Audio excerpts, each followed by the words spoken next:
ఈ రోజు నేను మా పిల్లలకి మటన్ కర్రీ పత్యం చేసే వాళ్ళకి చేస్తా చూడండి మటన్ కర్రీ ఆ టైప్లో మటన్ కర్రీ చేయబోతున్నాను.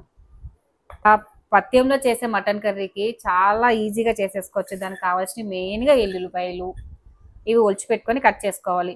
ఇంకోటి ఏంటంటే ఇందులో మనం ఆనియన్స్ వేసుకోం, అల్లం వెల్లుల్లి పేస్ట్ వేసుకోం, ఎక్కువగా మసాలా కూడా వేసుకోం. ఎందుకంటే ఇవి ఎక్కువ పేషెంట్ కర్రీ అని అంటారు. బట్ మా పిల్లలకు కూడా అన్ని తక్కువగా ఉండాలి కాబట్టి మా పిల్లలకి ఈజీగా అయిపోతుందని ఇలా చేసి పెట్టేస్తాను.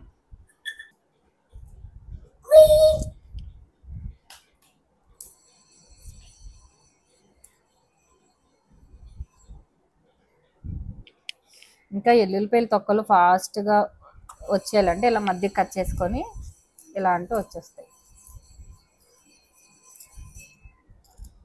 అందరూ ప్రో అయ్యి ఉంటారు, బట్ ఇది నా టిప్.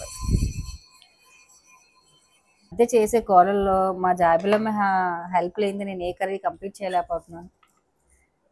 పెద్దగా చేస్తుందో లేదో తెలియదు కానీ ఇప్పుడు మాత్రం చాలా బాగా హెల్ప్ చేస్తుంది. అవునా జాబిలమ్మ, చేస్తున్నావు నువ్వు హెల్ప్ అమ్మకి? ఎలా చేస్తున్నావు హెల్ప్? ఇవి ఒలుచుకొని ఎల్లుల్లిపాయలు చిన్న చిన్న ముక్కలుగా కట్ చేసుకోవాలి. ఎల్లుల్లిపాయలు ఎంత వేసుకున్నా మంచిదే. మనం ఆనియన్స్ వేసుకోవట్లేదు కాబట్టి దానికి రీప్లేస్మెంట్గా ఎల్లుల్లిపాయలు వేసుకుంటున్నాం. ఇంకా పత్యం టైంలో మనం తినేది ఏమైనా ఉందంటే ఎక్కువగా ఎల్లుల్లిపాయలే. ఇది ఇమ్యూన్ సిస్టమ్ని బూస్ట్ చేస్తుంది. అదేంటో నా 2 ప్రెగ్నెన్సీ డెలివరీ తర్వాత ఎల్లుల్లిపాయలు చాలా పెరిగిపోయింది. కేజీ 400 వరకు వెళ్ళిపోయింది. ఇది వేడెక్కాక ఆయిల్ వేసుకోవాలి. నేనైతే గ్రౌండ్నట్ ఆయిల్ వేస్తున్నాను. పత్యానికి అయితే మాత్రం ఉత్తి నువ్వుల నూనె వాడతారు. నువ్వుల నూనెతో చేసే కర్రీ అయితే చాలా బాగుంటుంది. మటన్ అనే కదా, నువ్వుల నూనెతో చేసే కర్రీ ఏదైనా బాగుంటుంది. పత్యం కూరలో అప్పుడు అబ్బా రోజు ఇదే తినాలనిపిస్తుంది కానీ అటు టేస్ట్ వేరే. అప్పుడప్పుడు వండుకుంటే చాలా బాగుంటాయి. మనకి పత్యం అనేసరికి అందరూ టెన్షన్ పడతారు, అబ్బా ఎవరు తింటారు అని చెప్పి. బట్ పత్యం అంటే ఏం కాదు, మనకి సపరేట్గా మంచి ఆయిల్తో వేసి చేస్తారు. బాగా ఎక్కువ ఫైబర్ ఉండేవి, బాగా ప్రోటీన్ ఉండేవి మనకు మాత్రమే సపరేట్గా ఎక్కువ కర్రీస్ పెట్టి చేస్తారనమాట. మా అమ్మ అయితే ఆల్టర్నేట్ డేస్లో మటన్ పెట్టేది. మంచి గ్రౌండ్నట్ ఆయిల్ కాబట్టి మనకు బుడగలు వస్తున్నాయి. ఈ ఆయిల్ మాకు మా అత్తయ్య గారు ఇచ్చింది. మాకు పిండ్లు అవన్నీ మా అమ్మాలు ఇస్తే బియ్యం, పప్పులు, ఉప్పులు, నూనెలు మాత్రం మా అత్తయ్య గారి నుంచే వస్తాయి. ఏంటో ఇంత కాముగా ఉందనుకుంటున్నారా? వాళ్ళిద్దరు చూడండి ఎలా తింటున్నారు. మా జాబులమ్మకి రెడ్ కలర్ ఉండదు కానీ గ్రీన్ కలర్ తొక్కంటేనే ఇష్టం. జాబులమ్మ బాగుందా? బాగుందా? ఓకే తిను.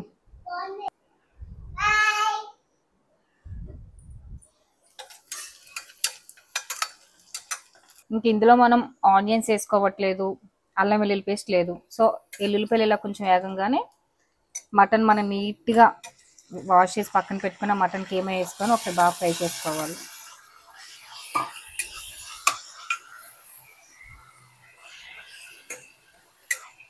ఇది పత్యం టైంలో మేము తింటాం, బట్ నేను మా పిల్లలకి అయితే మాత్రం ఇలాగే పెడతాను. ఎక్కువ మసాలా ఉండదు, హెవీగా ఉండదు, బట్ మటన్ టేస్ట్ కూడా బాగా తెలుస్తుంది, వాళ్ళు ఇష్టంగా తింటారు. ఇది మటన్ పక్కన ఫ్రై అయ్యేలోపు మనం దీనికి కావాల్సిన మసాలా చేసుకుందాం. మసాలా అంటే ఏం కాదు, లైట్గా జీలకర్ర, ధనియాలు ఫ్రై చేసుకొని పొడి చేసుకోవాలి.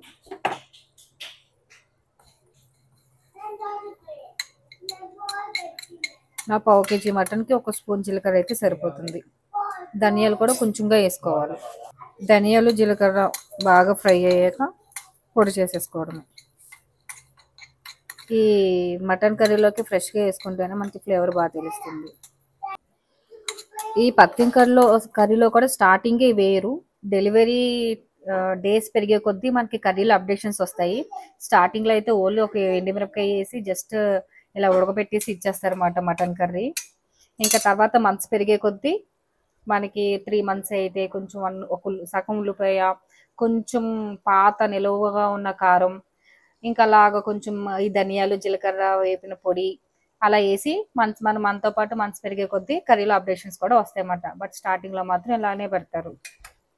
చెప్తున్నాను కదా, ఇంకా నేనైతే మటన్ నాకు తెలిసి ఎంత తినుంటానంటే ఇంక విసుకొచ్చేసేది.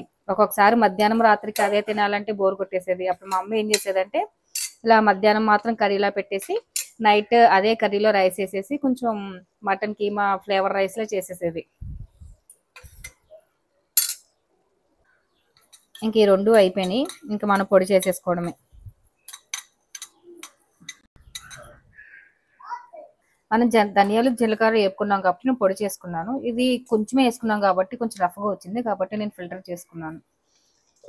తినేవాళ్ళు అలా కూడా వేసేసుకోవచ్చు, ఏం కాదు.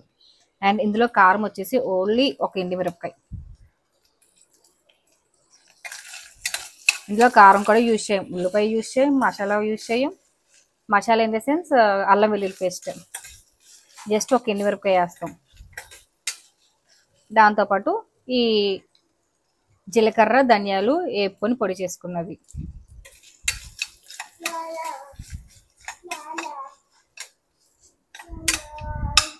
ఇవి కూడా మటన్లో నుంచి వాటర్ వచ్చి మొత్తం ఫ్రై అయిన తర్వాత వేసుకోవాలి. ఇప్పుడు చూసారా ఈ మసాలా కూడా కొంచెం ఫ్రై అయినట్టు కనిపిస్తుంది. సో ఇప్పుడు మనం వాటర్ యాడ్ చేసుకోవాలి. మనకి ఇనిషియల్ స్టేజ్లో చేసే పత్యం మటన్ కర్రీ. అండ్ మనకి డేస్ పెరిగే కొద్దీ కొంచెం ఆఫ్ ఉల్లిపాయ, కొంచెం నిలువ పడే కారం అలా వేసి అప్డేషన్స్ ఇస్తారు. బట్ స్టార్టింగ్ స్టేజ్లో మాత్రం మనకి ఇలానే పెడతారు. దీన్ని మాత్రం బాగా మెత్తగా ఉడకబెట్టుకోవాలి. ఎంత వీలైతే అన్ని విజిల్స్ తీసుకున్నాం. తగినంత అంటున్నాను కానీ ఆ పత్తి వాళ్ళకి మాత్రం కొంచెం తక్కువగానే వేస్తారు కారాలు ఉప్పులు అన్నీ. ఇంకా అన్నీ వేసేసుకున్నాం. ఇంకా కుక్కర్ మూత పెట్టుకొని విజిల్స్ తెప్పించేసుకోవడం. ఇప్పటికైతే ప్రాసెస్ అయిపోయింది. రండి మన మటన్ కర్రీ ఎలా వచ్చిందో చూద్దాం. పత్యం టైంలో తినే మటన్ కర్రీ రెడీ. కొంచెం వాటర్ ఉంది, దగ్గర పెట్టుకున్నాం. ఎప్పుడు ఒకేలాగా రొటీన్గా చేసుకోకుండా ఒకసారి ఇలా కూడా ట్రై చేసి చూడండి. ఇది ఒక రకమైన కొత్త టేస్ట్ అంతే, కానీ బాగుంటుంది. మా అమ్మ నువ్వుల నూనెలో బాగా ఫ్రై చేసి ఇవ్వడం వల్ల అనుకుంటా నాకు ఏ నీసు వాసన కూడా రాలే. కారం అయిపోయినా కూడా చాలా టేస్టీగా ఉంటుంది. కొంచెం వాటర్ అంతా ఇంకిపోయే వరకు ఫ్రై చేసుకొని స్టవ్ ఆఫ్ చేసేసుకోవడం. ఇంకా పత్యం స్టైల్లో చేసిన మటన్ కర్రీ మాకు ఇనిషియల్ స్టేజ్ అప్పుడు ఉన్నప్పుడు పెట్టే స్టైల్లో చేసి చూపిస్తున్నాను. ఇందులో ఆనియన్స్ ఉండవు, అల్లం వెల్లుల్లి పేస్ట్ ఉండవు, కారం కూడా ఉండదు. ఒక్క ఎండుమిరపకాయలు మాత్రమే వేసాను.